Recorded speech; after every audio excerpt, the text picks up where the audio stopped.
My name is Mukhlisa, and just a few months ago, I used to scroll on social media. I used to search things like how to stop procrastinating or how to stop being lazy. I would scroll through videos titled, "This will change your life," or "How to wake up at 5 a.m. and be productive." After watching these videos, I would get this random burst of motivation that lasted maybe 2 days. But then I'd fall right back into the cycle of binge watching YouTube, taking 5-hour naps, procrastinating, and not doing the things that I said I would. In turn, hating myself for not doing what I said I would. I thought motivation was the key. However, I soon realized that motivation was temporary. It was based on our feelings. You won't always feel like studying. You won't always feel like working. You won't always feel like working on your goals. Because we are human. But then I soon realized something called discipline. Discipline said, I will do it anyways, even if I don't feel like it. And this is what creates real change in the long run. So how did I become more disciplined? The key is to set one small goal for yourself. Set a small goal for yourself.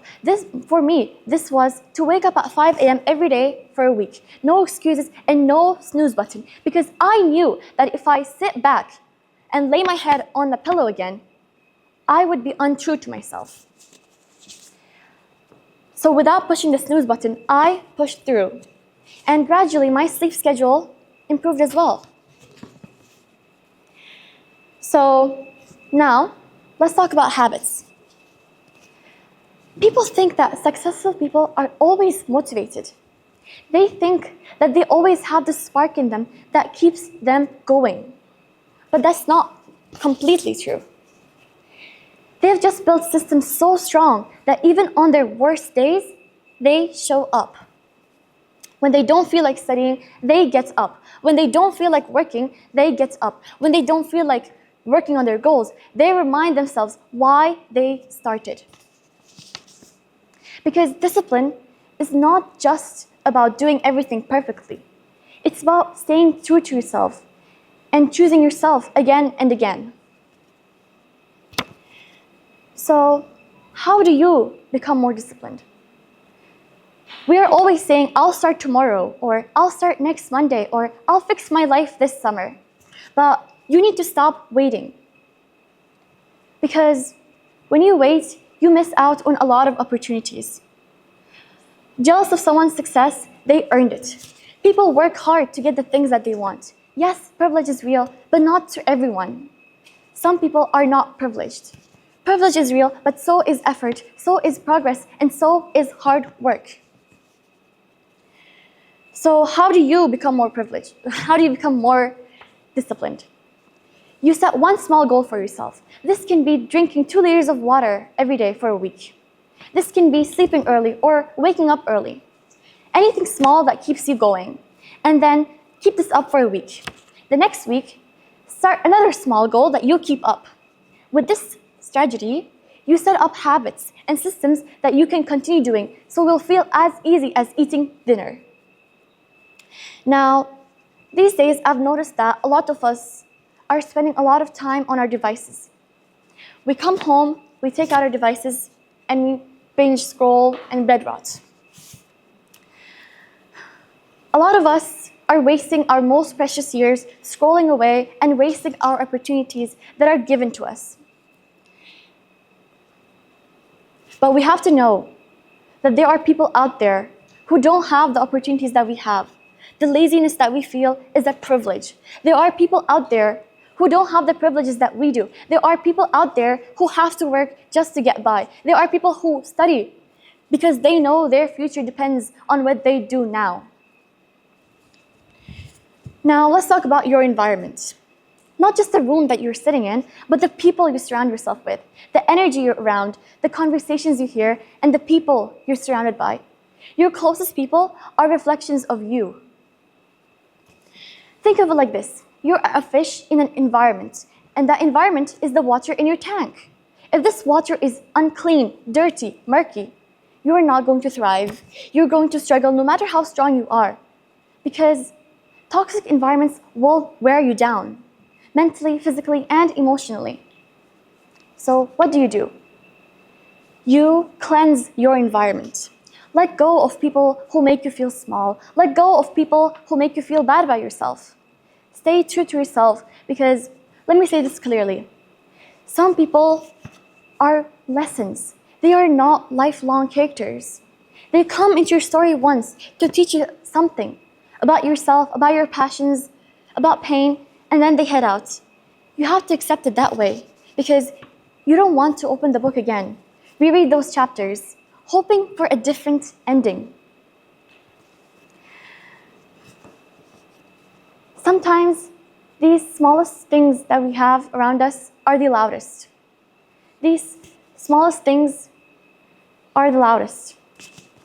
For example, if someone is constantly telling you that you can't do something, constantly telling you that you will not achieve your goals or you're not going to make it, they are revealing their own limitations, not yours. Their doubts are not your reality. So your environment can either help you thrive or it can hold you back. That's why you have to make sure you choose your environment wisely.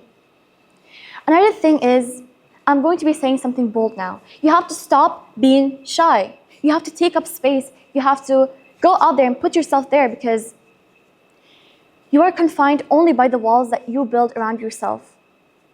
No one is judging you as much as you think they are. Everyone is busy with their own lives, with their own problems, and the things they have to do. Will the opinions of these people matter to you in a year or two? Probably not. So why let them stop you from who you want to be or for who you are? Live boldly, live intentionally, and surround yourself with people who lift you up. One real friend, one true friend is better than 10 fake ones. Now, another thing you have to do is, after clearing all the clutter around yourself, you have to love yourself. You can't become the best version of yourself without loving yourself. Nowadays, social media seems to make it very easy. Like it's something as easy that can be done with just the flip of a switch. But that's not true. Self-love is a journey, and we can all take it, and we should. There are so many things to do. Go on solo walks, appreciate your own company, read a book you love.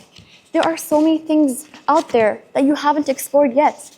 There are so many hobbies you can try, so many activities you haven't picked up yet, so many sports, so many books you haven't read, and so many places you haven't traveled to. The world is big, but the lack that you have in self-love can make it seem small. That's why put yourself first, because self-love is about choosing yourself over and over again, even when it's hard. Now, let's talk about goals. Ever set goals but never follow through? I get it. But maybe the problem isn't you. Maybe it's how you set those goals. Maybe those goals are goals that you don't even care about. Maybe you're doing it just for validation or approval. So you have to set goals that are reasonable, that you care about.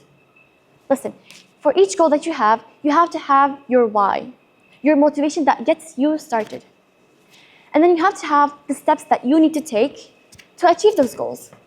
For example, let's say you're a student and you want to achieve A+ this school year. That's great, but you don't just write it down and forget about it. You take the steps that you need to. For example, to become a good student, you would have to answer in class. You would have to do your homework when it's assigned, study early for exams, and be seen by your teachers. It's not easy, but it's necessary.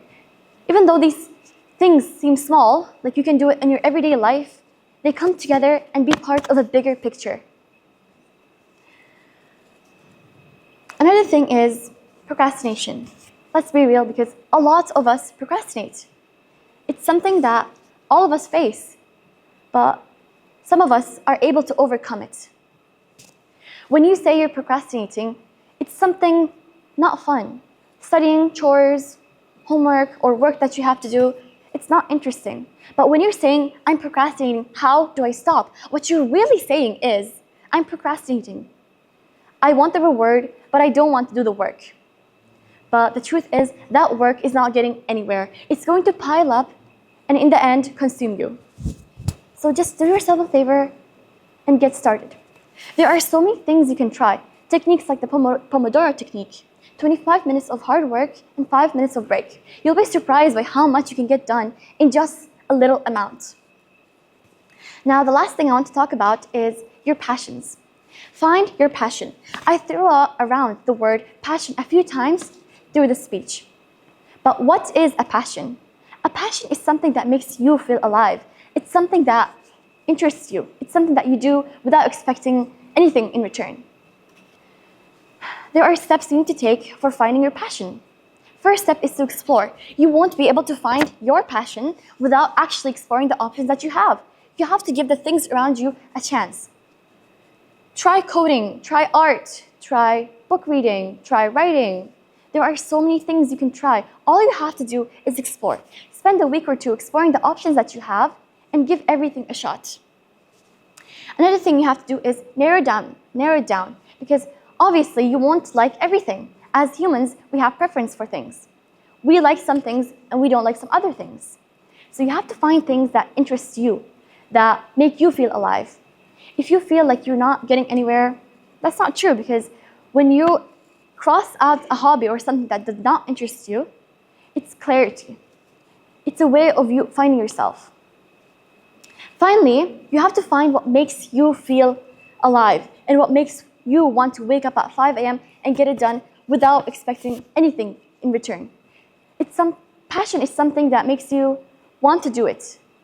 It's something that makes you feel good. It's something that you want to master without the approval of others. Now, today, I hope I've sparked something in you. Thank you for listening.